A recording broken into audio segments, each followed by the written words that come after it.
नमस्कार साथियों, कैसे हैं आप सब।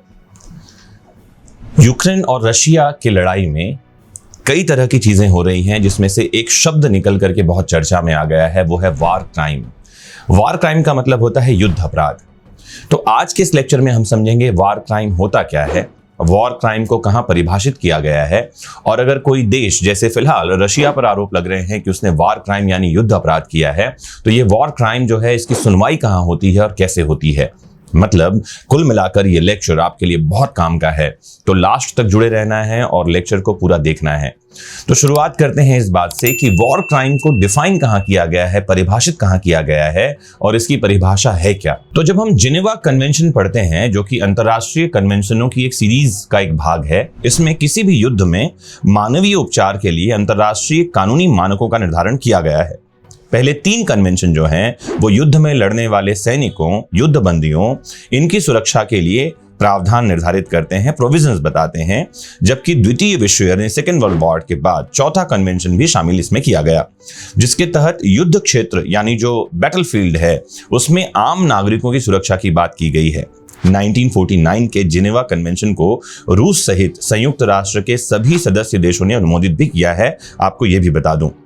चौथा जो जिनेवा कन्वेंशन है उसमें युद्ध अपराध की परिभाषा दी गई है कि वॉर क्राइम होता क्या है। इस कन्वेंशन के अनुसार वॉर क्राइम में जो बातें शामिल हैं वो आपके सामने 1 बाय 1 आ रही हैं, आप स्लाइड में देखें। पहला तो है जानबूझकर की गई हत्या।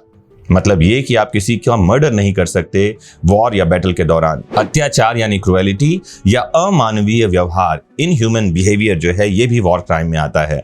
फिर आता है जानबूझकर गंभीर शारीरिक चोट पहुंचाना या किसी के स्वास्थ्य को नुकसान पहुंचाना, ये भी वॉर क्राइम है।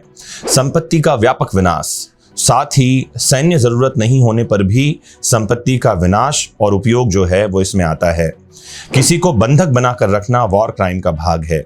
गैर कानूनी निर्वासन या गैर कानूनी कारावास भी वॉर क्राइम का पार्ट है। आपको बता दूं कि 1998 का जो रोम अधिनियम है यह भी सशस्त्र संघर्ष के क्षेत्र में एक महत्वपूर्ण अंतर्राष्ट्रीय संधि माना जाता है और इसे अंतर्राष्ट्रीय कानून और उसके उल्लंघन को समझने के लिए उपयोगी गाइड माना जाता है। 1998 के रोम एक्ट के अनुसार युद्ध अपराध में क्या क्या आते हैं आप ये भी जान लें। सबसे पहला इसमें आता है जानबूझकर आम लोगों पर सीधे हमले करना या युद्ध में जो लोग शामिल नहीं हैं उन पर जानबूझकर हमले करना।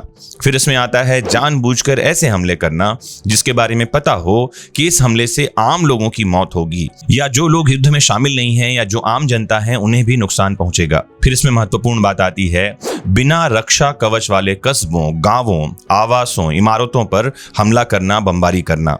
इसमें यह भी कहा गया है कि हॉस्पिटल्स, रिलीजियस जो सेंटर्स हैं वो या एजुकेशन सेंटर्स हैं, इनकी इमारतों को, इनकी बिल्डिंग्स को निशाना नहीं बनाया जा सकता।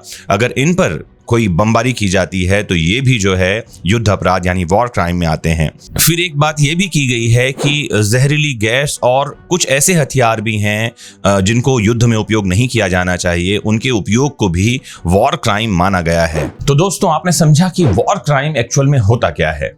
अब प्रश्न ये उठता है कि मान लेते हैं वॉर क्राइम कौन कर रहा है, कोई एक कंट्री कर रही है, तो इसकी सुनवाई कहाँ होगी। तो इसकी सुनवाई होती है इंटरनेशनल कोर्ट ऑफ जस्टिस में। तो उसका एक भाग है इंटरनेशनल क्रिमिनल कोर्ट ICC। जो अंतरराष्ट्रीय क्राइम है, इंटरनेशनल क्राइम्स जो हैं, उनकी हियरिंग वहां होती है। आइए समझते हैं कि अगर वॉर क्राइम हुआ, युद्ध अपराध हुआ, तो उसकी सुनवाई कैसे और कहां होगी। तो इंटरनेशनल क्रिमिनल कोर्ट ICC के जो चीफ काउंसिल हैं उन्होंने कहा है कि युद्ध अपराध मानवता के खिलाफ अपराध होते हैं और नरसंहार के लिए किए जाते हैं। इसके सबूत जो है वो इकट्ठे किए जा रहे हैं कि रशिया ने किस तरह से वार क्राइम किया है।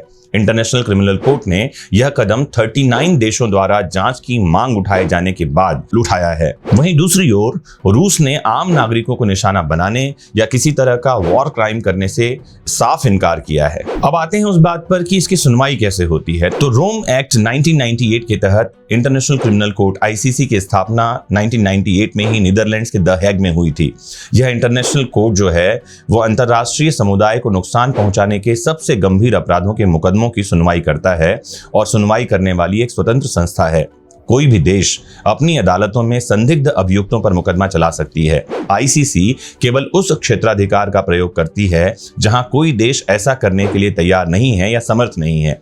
यह न्याय के लिए अंतिम उपाय की व्यवस्था है, ऐसा कहा जाता है। इंटरनेशनल क्रिमिनल कोर्ट के 123 देश सदस्य हैं। रूस और यूक्रेन इसके सदस्य नहीं हैं, आपको ये बता दें। लेकिन यूक्रेन ने अदालत के न्याय क्षेत्र को यानी जुरिस्डिक्शन को स्वीकार किया है, यानी इंटरनेशनल क्रिमिनल कोर्ट यूक्रेन में कुछ निश्चित कथित अपराधों की जांच कर सकती है। अमेरिका, चीन और भारत भी इंटरनेशनल क्रिमिनल कोर्ट के सदस्यों में शामिल नहीं हैं। आपको ये भी बात नोट करनी चाहिए। एक प्रश्न आपके दिमाग में आ सकता है, क्या इंटरनेशनल क्रिमिनल कोर्ट ने इससे पहले भी कभी वॉर क्राइम की सुनवाई की है? अगर सुनवाई की है तो क्या रिजल्ट आया है? क्या कभी किसी को दोषी माना गया है? इस पर भी बात करते हैं। तो सेकेंड वर्ल्ड वॉर के दौरान लाखों लोग मारे गए थे, जैसा कि आपको पता है। जर्मनी की नाजी सेना द्वारा सबसे ज्यादा यहूदी लोगों को निशाना बनाया गया था। इसके बाद दोनों तरफ से आम नागरिकों और युद्धबंदियों को अत्याचार का सामना करना पड़ा था। मित्र देशों की सेना के बाद उन लोगों पर मुकदमे भी चलाए गए थे जिन्होंने वे हालात तैयार किए या जो उन हालातों के लिए जिम्मेदार रहे थे।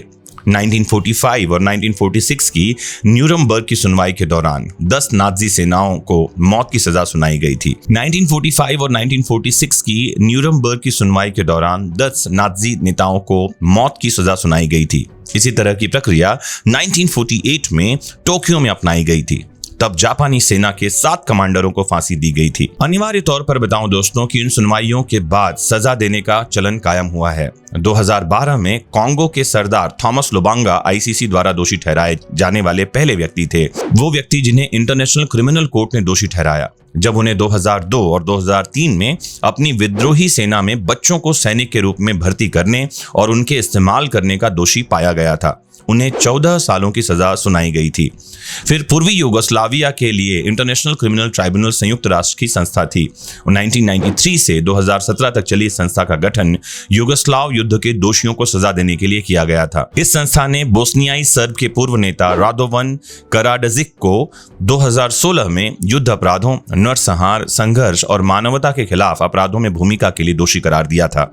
बोस्नियाई सर्ब बलों के सैन्य कमांडर रातको मलाडिक को भी 2017 में इन्हीं अपराधों के लिए दोषी पाया गया था। तो दोस्तों, आज के इस लेक्चर में आपने समझा कि वॉर क्राइम होता क्या है, इसकी सुनवाई कौन करती है, फिलहाल कौन कर रही है, और क्या पहले कभी किसी देश को या किसी देश के किसी नेता को वॉर क्राइम के लिए दोषी पाया गया है। देखते हैं कि इंटरनेशनल क्रिमिनल कोर्ट रूस के खिलाफ क्या कदम उठाता है और क्या उसे अपराध के लिए दोषी पाया जाता है, और अगर दोषी पाया भी गया तो किस तरह से उस सजा को अंजाम दिया जाएगा, उसका एग्जीक्यूशन कैसे होगा। जुड़े रहिए आपके अपने फेवरेट प्लेटफॉर्म विधिक शिक्षा से। समझते रहिए देश दुनिया के कानूनों को आसान और सरल भाषा में। नमस्कार।